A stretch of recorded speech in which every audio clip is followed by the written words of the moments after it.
Buenos días, arquitecto. Buenos días, compañeros presentes. En esta oportunidad, mi grupo y yo les hablaremos sobre el tema metabolistas japoneses. El presente grupo está conformado por Mía Valentina Ruiz, Alessandra Guerrero y quien les habla, Christopher Valdivia. Los siguientes puntos a tratar son: ¿en qué consiste el metabolismo? Su historia, algunos ejemplos de la arquitectura metabolista en la actualidad y por último, las conclusiones y referencias. ¿En qué consistía o en qué consiste el metabolismo? La palabra metabolismo describe el proceso del mantenimiento de células vivas.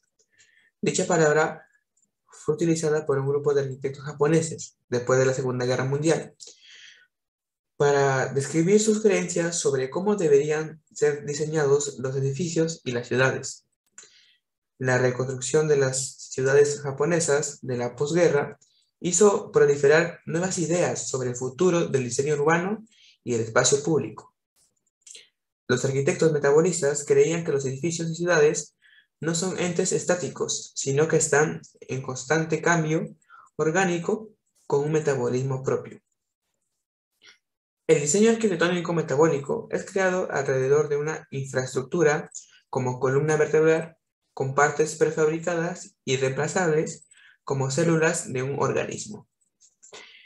Doy pase a mi compañera, que les va a hablar un poco más sobre la historia del metabolismo. Historia del metabolismo. La Segunda Guerra Mundial marcó la historia de la humanidad.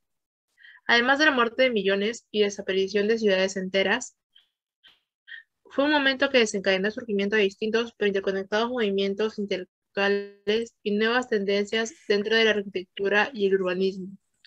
Las décadas siguientes al final de la guerra representaron para la arquitectura un periodo de investigación y creatividad importante, con la mirada de los arquitectos centrada en la construcción de ciudades completas y como consecuencia del desfase entre la problemática social y la respuesta de la arquitectura y el urbanismo.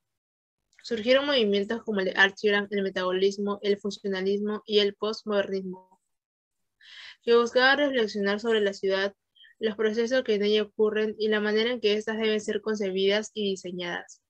Japón, al igual que muchos otros países, se enfrentaba a ciudades desiertas o casi completamente destruidas que debían de ser reconstruidas desde cero.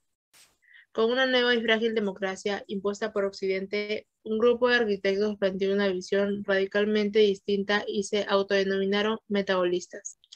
Este grupo lograría reposicionar la figura del arquitecto en el centro de las conversaciones y presentaría en 1960 el manifiesto Metabolismo, propuestas para un nuevo urbanismo durante el Congreso Mundial de Diseño. Algunos ejemplos de la arquitectura metabolista son el plano de la ciudad de Tokio y la torre cápsula Nagaki de Kisho Kurokawa. El plano de la ciudad de Tokio es un plan para la ordenación y la ampliación de la capital japonesa, publicado en 1960. Es seguramente la obra más importante de Kenzo Tange. Los objetivos de este planteamiento son pasar de un sistema radial centrípedo a un sistema de desarrollo lineal y arbitrar los medios para unificar orgánicamente la estructura de la ciudad, el sistema de transporte y la arquitectura urbana, y elaborar un nuevo ordenamiento espacial urbano que refleje la organización abierta y la movilidad espontánea de la ciudad actual. Torre cápsula Nagaki de Kisho Kurokawa en Tokio. La Torre Cápsula Nagaki fue el primer edificio construido en 1972, basado en la idea de los habitáculos cápsulas. Su arquitecto, Kisho Kurokawa, concibió este proyecto como una megaestructura en la que se insertan los módulos habitables prefabricados, mostrando a través de su diseño las ideas de intercambiabilidad, reciclabilidad y sostenibilidad en las obras arquitectónicas. El proyecto de la Torre Cápsula Nagaki se compone de dos torres o núcleos estructurales de 11 y 13 pisos de altura, que incorporan los servicios e instalaciones, a los que se adosan 140 cápsulas de 8 tipologías diferentes. El conjunto se completa con una planta baja que ubica una cafetería y una primera planta donde se ubican las oficinas.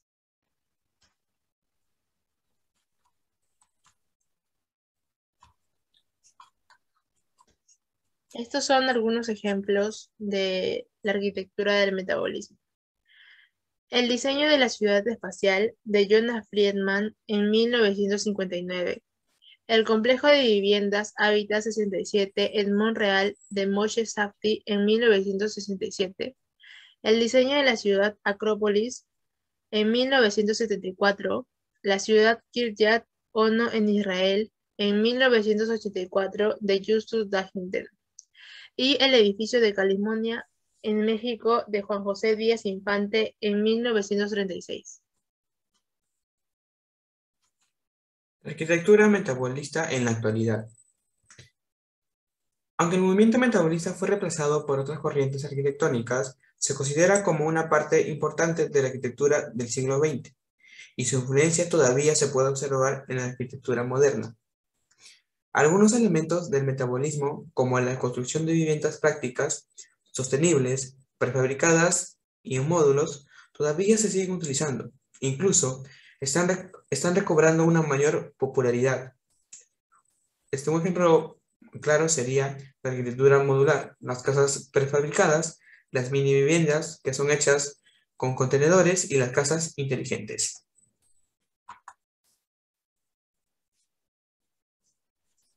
La conclusión.